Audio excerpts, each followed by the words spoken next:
sees us driving off. Just act natural, like we're going for a drive. I feel like I'm playing hooky from school. Shh, keep your voice down.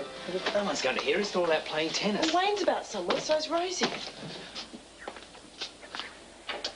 Mother. Oh, darling. Oh, where are you off to? Surprise us next time. You should have rung us from the airport. We would have come and met you. Well, you know I hate the fuss. Besides, I can see you had other plans. No way we can get out of telling her. Yeah, I suppose you're right. Telling me what? Don't know about you, but I could do with the drink. Oh, now I can see why you needed one. The whole thing was turning into such a shambles, Mother. That's why I talked him into eloping. I didn't put up much of a fight.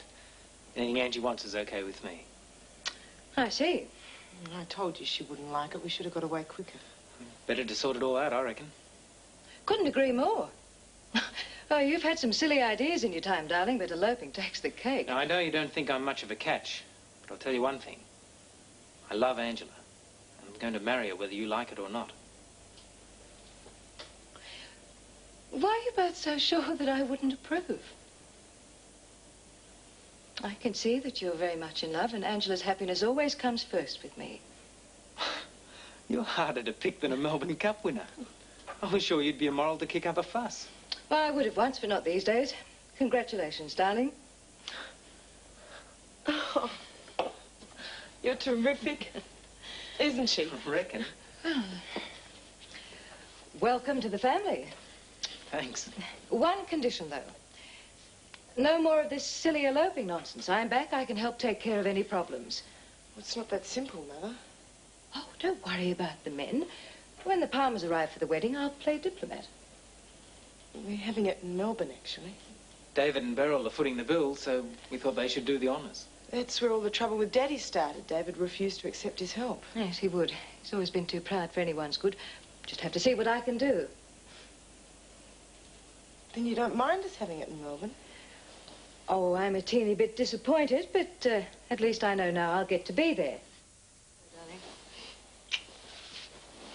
Jet lag's about the only drawback to being one of the jet set, eh? I was feeling rather good, actually, until Angela dropped the bombshell. She said you were thrilled about it. Couldn't see it myself. Oh, what else could I say? They were on the point of eloping when I walked in. You're kidding. I'm not in a kidding mood. I gather you talked them out of it. Yes. And you're going to stop the wedding? Oh, I don't see how I can. If I dig my heels in, I just make her more determined. You know what she's like. So what are you going to do? All I can do is have a go at your father for not stopping it. You know him. Always a pushover for the underdog. Oh, he'd do better to think about his daughter's welfare. He's got other things on his mind. He found out how much you inherited. It was just a question of time. Does everyone else know? Feeling is, if he can sort it out with you, it's none of our business. Good. How is he? Not happy. I can handle him. Might not be so easy anymore. He and Barbara Armstrong have been seeing a lot of each other. He's over there now. Oh. So much for his high moral standards. I think I'll pay them a visit. Wouldn't advise it. 2 against 1 over there. It's best to tackle these things head on. Besides, it's rather nice to turn the tables on him. Catch him with the other woman. General feeling I got was very positive. They couldn't promise anything definite, but something could come of it. Good. I'm glad all those cocktails didn't go to waste. Oh, excuse me.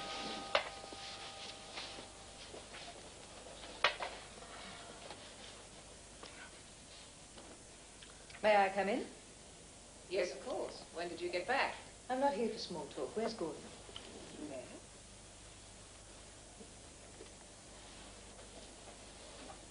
How cozy. Just as well I came back when I did. Looks like the rumors were true. Oh, that's old territory, Patricia. I assume they are true. We haven't done anything to feel guilty about. You really expect me to believe that? No, well, I'm glad it's all out in the open, actually. Technically, there is nothing between Gordon and I, but that's because he wants to be fair and sort things out with you first. I see. So it's over. Things have happened. I don't think we have much chance now. Why? Everything was fine when I left. At least that's what I thought. No wonder you were so keen to send me off on a holiday. Your suggestion, I suppose? That's enough, Patricia. We have things to discuss. I think we should do it at home. All right. Oh, don't look so smug. I fought to save my marriage before. I'm not going to give up now.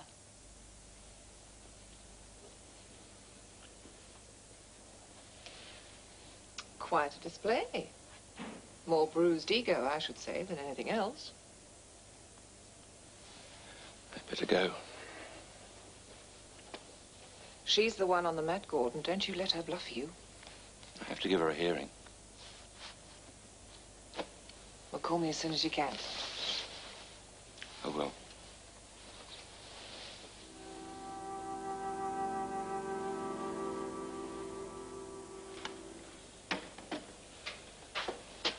She's a real looker, isn't she? Mrs. Hamilton. Yeah. You'll get to meet her later on. She's home. Just arrived. Oh, I've heard so many things about her, I don't know what to expect. She's all right. Do the right thing by her and she'll do the same. Oh. You still interested in the bike? You said last night you're interested in a motorbike. Oh, yeah, sure. Well, I'll be out the front in 10 minutes. I can show you the ones down the yard. Don't worry about her. She's wrapped in the wedding, so you're meeting her at a good time.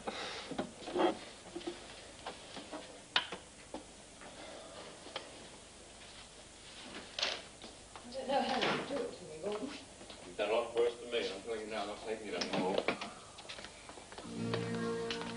Ah, Paul, meet my wife. Paul's our new gardener. Paul Clark. Hello. Let's talk in here, shall we?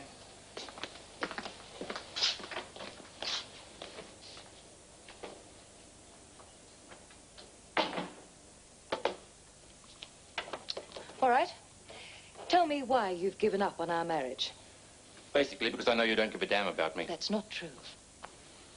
I know exactly how much money James left you. Yes. Wayne told me. It was unfortunate. I'd like to have told you myself. You had time to say something before you left. I couldn't face it, not then. I knew there'd be trouble when I refused to save Mumbai. You knew how much it meant to me. Gordon, it was a lost proposition. It always has been. Without Fiona's property, it's even worse. Well, I wasn't about to waste my money on it. And you would give up on our marriage because of that. That really makes me feel wonderful. Mumbai's only part of it. It's your affair with James Shepherd that I can't handle. Fiona told me. You believed her? Not at first, but I checked up. I found out she was right about the money and the rest just fell into place. James and I were never anything more than friends. Then why did he leave you so much money? Because he was concerned about what was going to happen to me. He wasn't here 5 minutes before he found out that we were broke. I didn't know that he had altered his will to make provisions for me until I went to the reading. Some friend. He wasn't being entirely altruistic. He has a grandson, Paul, who he was hoping would one day involve himself in the business. Well, apparently at the moment he's wandering around on a working holiday. Nobody seems to know where he is. But when he turns up, the understanding is that I will help to keep an eye on him. And for that he left you a small fortune? Well, it's all in the will. You can check it out if you don't believe me. I don't. I believe that you are James Shepherd's mistress. Oh, yes, well, of course you would. I also think you earned every cent he left you.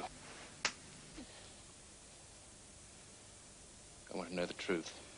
Go to hell. I don't care what you believe. Oh, you were right about one thing, though. James was more than a friend. And he was like family. He was like a father to me. And that's why he came to stay here when he knew that he was dying. And there was nothing I could do except just be with him. And he died in this room. I just had to watch. And if you think I'm going to stand here and listen to you...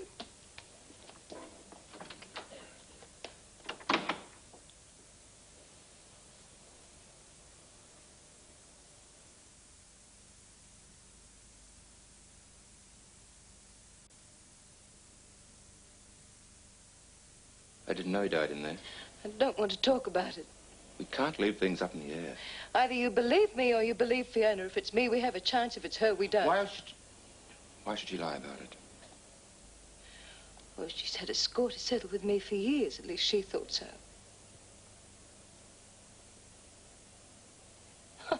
Didn't she tell you she was his mistress when he met me?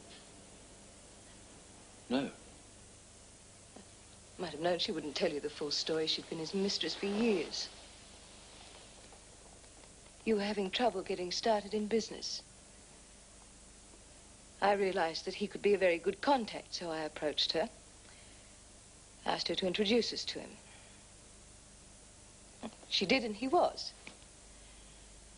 Anyway, after we got friendly with him, he pensioned her off. The only way her ego could cope with that situation was to convince herself that I had taken him from her. That's when she started hating me. All those years when we didn't see each other, she must have just stored it up. Well? Okay. Let's say for argument's sake she was lying. There are still the other things. Why did you let me go broke when you could have pulled me out of trouble? I wanted to cut off all the deadwood and make a fresh start. You knew how I felt about Woombye. Yes, I did. Letting it go was the hardest decision I've ever had to make in my life, but at the time I was convinced that I was doing it for us, to strengthen our marriage. Or maybe I was being selfish. I didn't want any reminders of my affair with David. I see. We'd never have been happy there. And you say you have forgiven me for that, but you haven't. Not really. That's what this thing with Barbara is all about. You're letting me know what it's like to be on the receiving end. Maybe part of it, I don't know. I do care for Barbara. We share things. I'm able to talk to her in a way I've never been able to talk to you. But you don't love her. Not the way I loved you. But yes, I do love her. It's not right.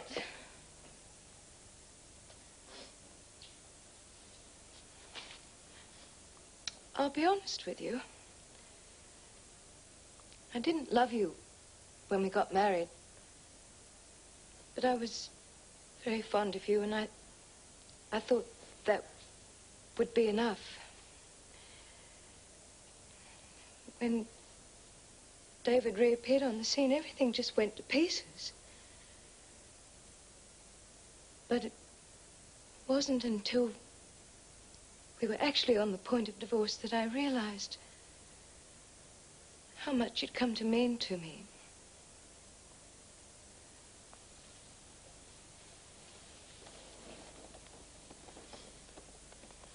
I want a chance to make it up to you. I don't know.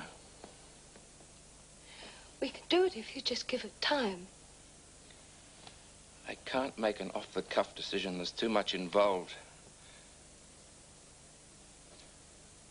I'll think it through. We'll talk again tomorrow. Right.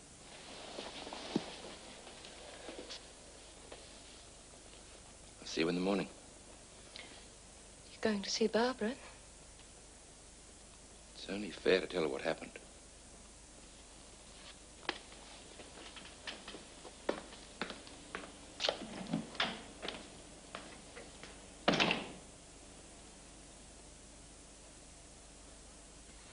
Oh, hi.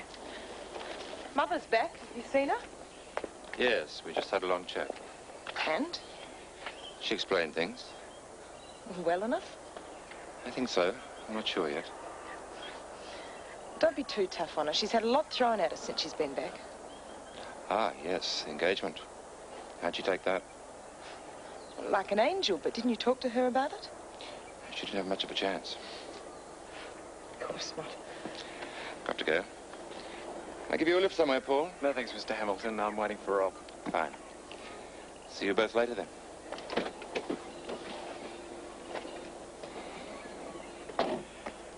Your dad's a nice bloke. Why are you waiting for Rob? I'm buying a bike from him. As long as it's business. And what does that mean? Rob's very easygoing. I think he and Rosie might have given you the wrong idea about where you stand around here. Oh, no more card games, eh? No. And if Jill invites me to tennis, I'm supposed to make excuses? You're the gardener, not a guest. Do you want me to move on? I don't really care one way or the other. Then why do you keep heavying me about keeping my distance? We've had a lot of trouble with people working here. Daddy likes to be friendly with the staff, and some of them have taken advantage of it. Do you think I'm a troublemaker? I'm just warning you, that's all. Mother's the one who'll sack you. She's not as easygoing as Daddy. Right on time. Here's a man who can't wait for me to take his money. Don't be too long, will you? No, back in a flash. Okay, sport, let's get this show on the road. Right. Gordon? Oh, Rob. Must have dozed off. Won't disturb you. That's all right. Wouldn't mind some company. Sure. Well, I feel like a drink. I don't like drinking alone. Oh, you won me. What'll it be? Oh, gin and tonic would be lovely, thank you. How did Mr. Hamilton react when you told him about Angie and me shooting through? I didn't. I knew he'd feel terrible if he knew how much he'd upset her. He's always thought the world of her. Yeah, I've noticed. Must be hard for him. Having to see someone else give her away. Yes. Thanks. Cheers. Here's to a very happy wedding. If you can get your hubby and David to bury the hatchet for the day. Gordon won't make any trouble. He'll do all the right things and keep his feelings strictly to himself, poor darling. Such a pity Angela decided to have the wedding in Melbourne. I know he's always imagined she'd have it here, in the garden. He never said anything. Oh, he wouldn't. If Angela said she wanted to be married on the moon, he'd try and organize it. It always spoiled her. Yeah, she told me. Should have seen them together when she was growing up. He was the best father any girl could have had. Must be hard for him then, feeling so pushed out. Oh, you don't know how hard. He put on a brave front when we talked about it, but I can always see through him. Still, it's too late to do anything about it now. I must admit it all sounds very plausible. So you do believe her? I'm still thinking it over. I can't do anything before the wedding anyway. I wouldn't want to upset Angela. If she loves you, she'll want you to be happy. There's no hurry, is there? I was afraid this would happen. I should have made you compromise me. I'm a long way from going back to her yet. Oh, you're a lot nearer than you think. Well, you obviously believe her story about Fiona. You have to admit it all makes sense. And you have to admit that Patricia is great at thinking on her feet. You don't believe her? No. Why not? Instinct. Oh, I'm sure there are a few half-truths mixed up in it all. I've bumped into her and James at functions. She seemed very fond of him. Maybe they did become close when the affair wore itself out. Aren't you believing what you want to? That's your speciality. I say whatever I mean. God help me. At least I always know where I stand with you. And where do I stand with you?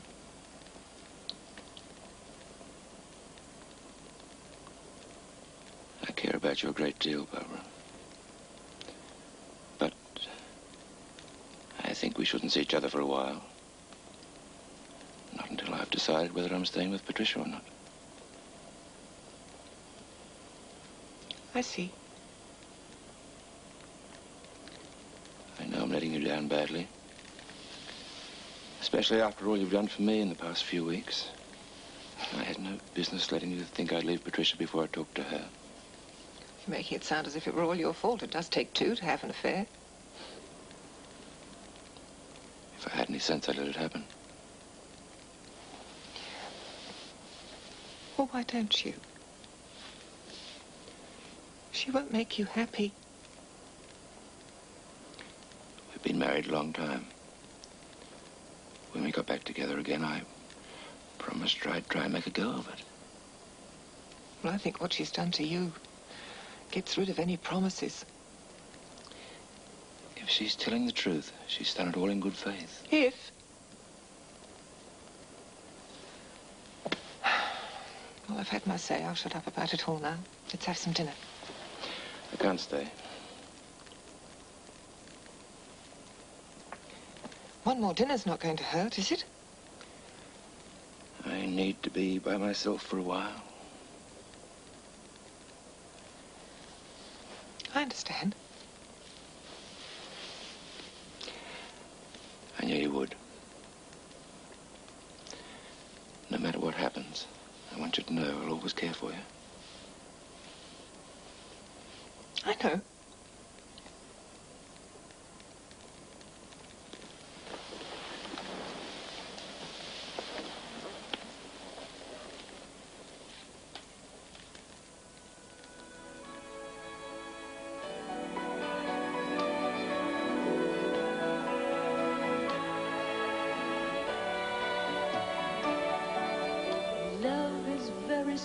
Oh, poor Barbara. We like her. She has very, very strange taste, though. Yes, Mary Langston, we do remember her as Morag Bellingham in Home and Away. She was Alf's sister and Bobby's mother. And, of course, she was Sister Scott in The Young Doctors and Carmel Saunders in Prisoner. But it's Pat the Rat who steals the show. Wasn't she dazzling today? She even managed to find that little soft voice for Gordy, and the Rob performance was magnificent. I got an excellent letter from Mrs. M. Horner in Sheffield last week. Don't you think, she says, the casting director would have made a mistake when they sent out the scripts? Wouldn't Prue have made a better twin for John? She not only looks like him, but she also had a look of Patricia and David, and she had Patricia's nasty ways. Great point, Mrs. M. Mind you, maybe John was going for someone like his mum. You can play via page 391 of 5 Text, and there's more Happy Sadness tomorrow at 1:30.